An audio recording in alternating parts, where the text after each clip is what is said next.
Le chapitre 23 de Boruto Double Vortex, ça va être une dinguerie stratosphérique. Hello les otaku, je vous fais le résumé de ce chapitre 23 de Boruto Double Vortex et c'est de la folie. Honnêtement, je sais qu'on dit tout ça, mais je vous conseille vraiment de rester jusqu'à la fin de la vidéo parce que ce chapitre 23, c'est une pure dinguerie, sérieusement. On a le droit à un combat de malade entre Boruto et Jura, je vais tout vous détailler dans la vidéo et bien sûr, le chapitre se termine sur un moment de suspense incroyable avec l'arrivée d'un personnage, une arrivée totalement grotesque qui vient aider Boruto mal en point.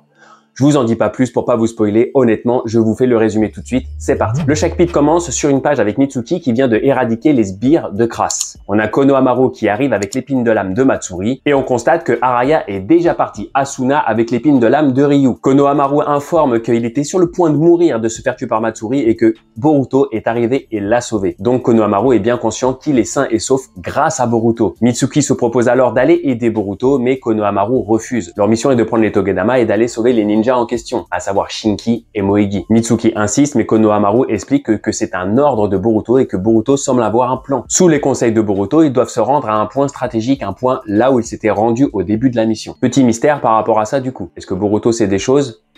Franchement, c'est assez étonnant, on verra par la suite. Dans tous les cas, on voit un Konohamaru qui semble avoir confiance en Boruto et on voit justement que Boruto affronte Jura. Quand on le retrouve, il est blessé à l'abdomen. Pas une blessure mortelle, mais une blessure assez importante quand même. Le combat s'engage et honnêtement, je vais essayer de vous détailler au mieux ce combat et vous allez voir, Ikemoto est un tueur parce que ce combat est une pépite. C'est digne d'un des plus grands shonen. Quand ça va être adapté en anime, ça va être une tuerie. Franchement, je viens de lire le chapitre, je suis tout excité, je vous résume le combat. Jura lance des mini Bijudama. Vous savez comme il a fait à Imawari lorsqu'il lui a percé l'abdomen. Pas une grosse boule, mais juste plusieurs petits filaments qui viennent transpercer. Sauf que Boruto esquive. Jura lève la tête et constate que Boruto est en haut d'un rocher grâce à sa technique Iraishin, bien évidemment. Jura prend alors conscience que la technique Iraishin de Boruto est un très bon point pour éviter les Bijudama et qu'il va devoir faire autrement. Il fonce, il s'envole alors de nouveau vers Boruto, lance de nouveau une attaque mini Biju, vous savez les filaments comme je vous ai dit, et Boruto esquive cette fois-ci mais en sautant du rocher. On voit le rocher qui explose. Tous les deux sont alors dans les airs et Jura lance de nouveau un Bijudama, un vrai Bijudama cette fois-ci. Sauf que Boruto vole puisque c'est un Otsutsuki, esquive le Bijudama, lance un kunai. Jura s'apprête de nouveau à lancer un Bijudama, le kunai passe à côté de lui, Boruto utilise le kunai pour se téléporter et arriver derrière Jura.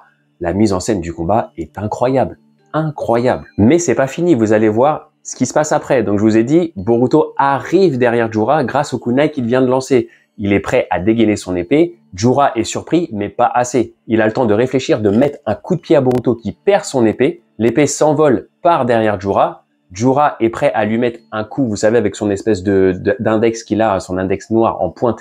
Il est prêt à le transpercer, mais Boruto utilise in extremis sa technique Iraishin, se téléporte de nouveau derrière Jura grâce à l'épée cette fois-ci. Et c'est un truc de fou.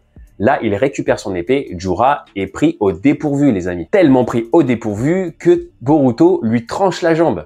La jambe de Jura est tranchée. C'est une blessure qui pourrait sembler importante, mais cette blessure ne fait absolument rien à Jura. Celui-ci réplique « Oh, bien joué !» Il semble savourer le combat. Il s'engage alors un combat main à main. Jura qui assène plusieurs coups à Boruto, Boruto qui part aussi bien qu'il le peut, j'ai envie de dire, mais Jura est beaucoup plus résistant, Boruto commence à s'épuiser, Jura augmente la cadence, enchaîne les coups et Boruto commence à se prendre plusieurs coups de plein fouet. On voit alors un Boruto dans les airs qui commence à vaciller, Jura lui attrape alors le bras et là on arrive au sneak peek, vous savez ce fameux leaks qu'on a vu il y a 2 jours. Lorsque Jura attrape le bras de Boruto, Boruto fait son signe et lance son lightning. Jura est alors électrocuté, on l'a tous vu dans le leaks, mais le combat se poursuit. Donc là, il n'y a rien de spécial qui se passe au niveau de ça. C'est la surprise qu'on a vue sur le visage de Jura, c'est tout simplement le choc de l'électrocution. Par contre, on a en face un Boruto qui commence réellement à fatiguer, qui commence à s'essouffler et Jura le constate. Il lui dit d'ailleurs, tu commences à t'essouffler et tu es beaucoup moins rapide qu'au début. On voit que Jura prend beaucoup de plaisir dans ce combat. Ça a un côté un petit peu sadique quand même, mais ça fait partie du personnage. Jura a donc compris une chose, il vaut mieux utiliser des techniques physiques, c'est-à-dire des coups portés directement à Boruto pour en venir à bout,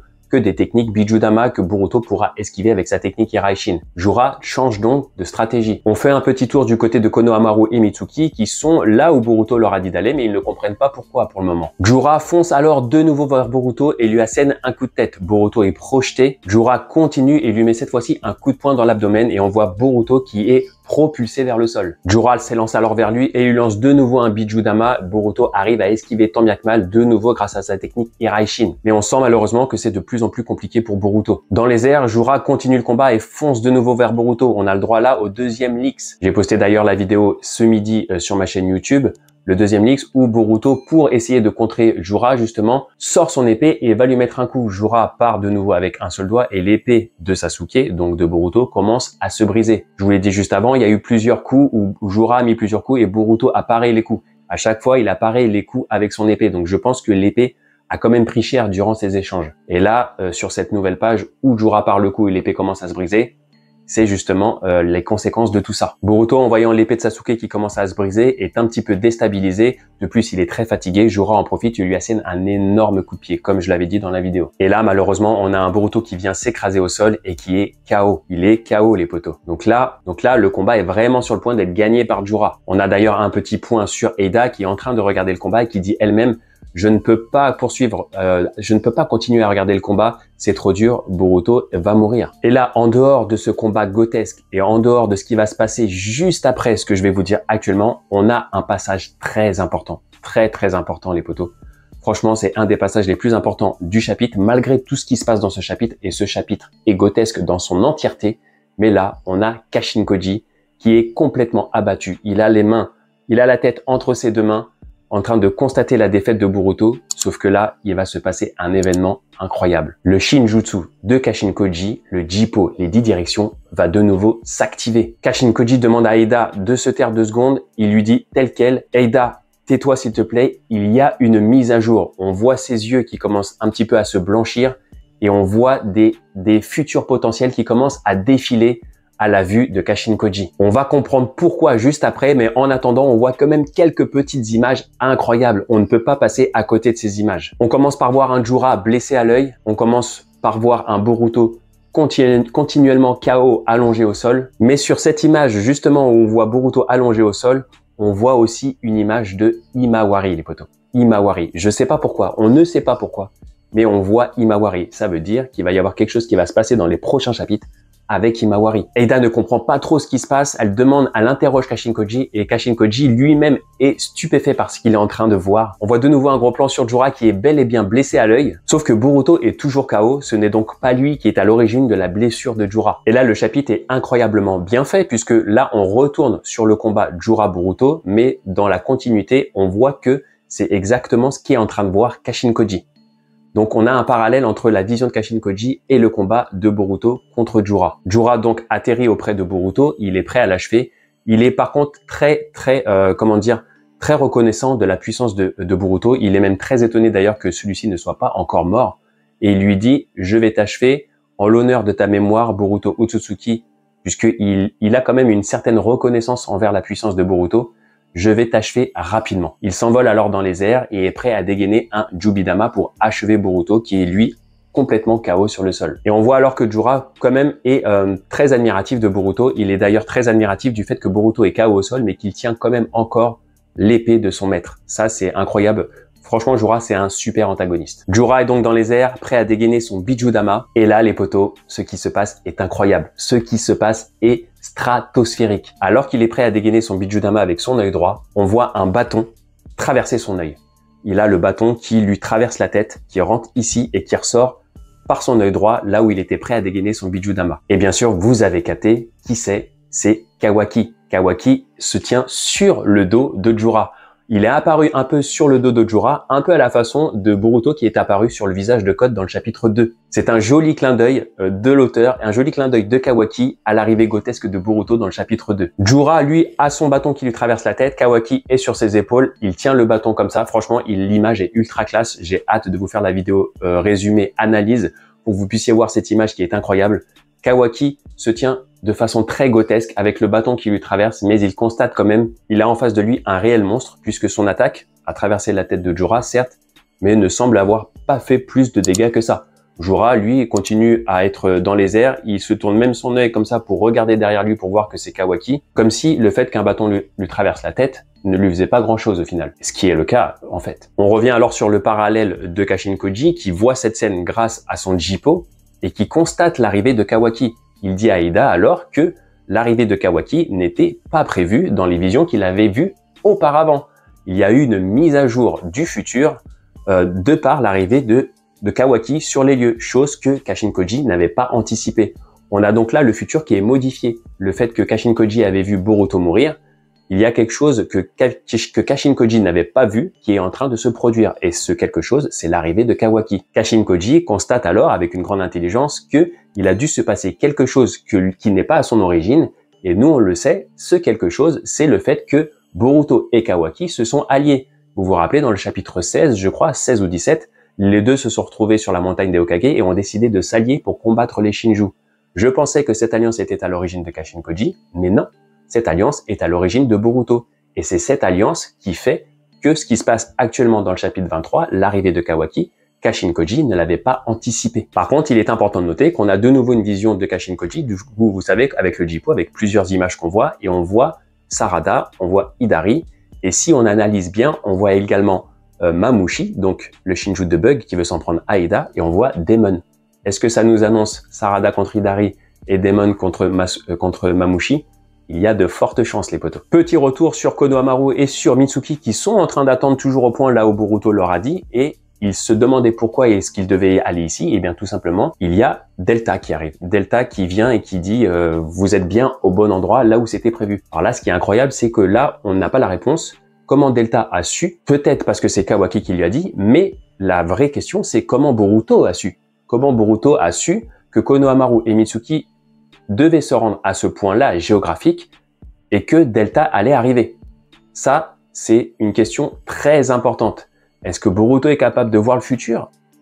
Boruto, a priori, normalement, n'est pas censé voir le futur. Est-ce qu'il y a quelque chose qui nous échappe actuellement?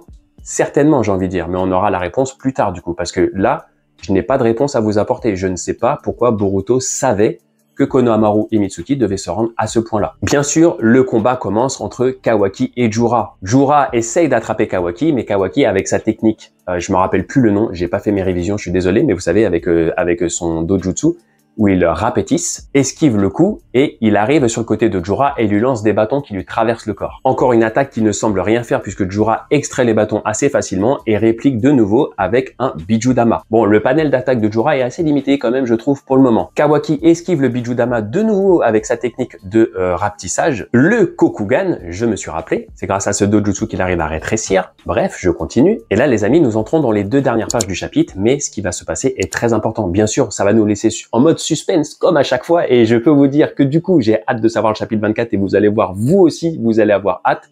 Kawaki, qui vient d'esquiver le Bijudama de Jura, atterrit auprès de Boruto. S'ensuit un petit dialogue, vous savez, entre les deux frangins.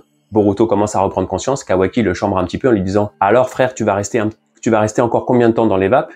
Boruto, qui vient de se faire étaler quand même un petit peu présomptueux, lui dit en gros c'est toi qu'on attend. Alors je sais pas, la traduction n'est pas encore officielle, mais est-ce qu'il lui dit en gros une répartie un peu du genre c'est toi qu'on attend alors que bon heureusement qu'il est là Kawaki, ou est-ce qu'en gros il lui dit t'as été long à venir? Je pense peut-être plus à un truc comme ça. Toujours est-il que Jura constate et est assez étonné. Il dit d'ailleurs Kawaki, qu'est-ce qui t'est arrivé? Comment ça se fait que tu es aussi puissant à l'heure actuelle? Donc là, vous vous rappelez que Jura avait affronté Kawaki, qu'il l'avait mis KO en 1 seconde.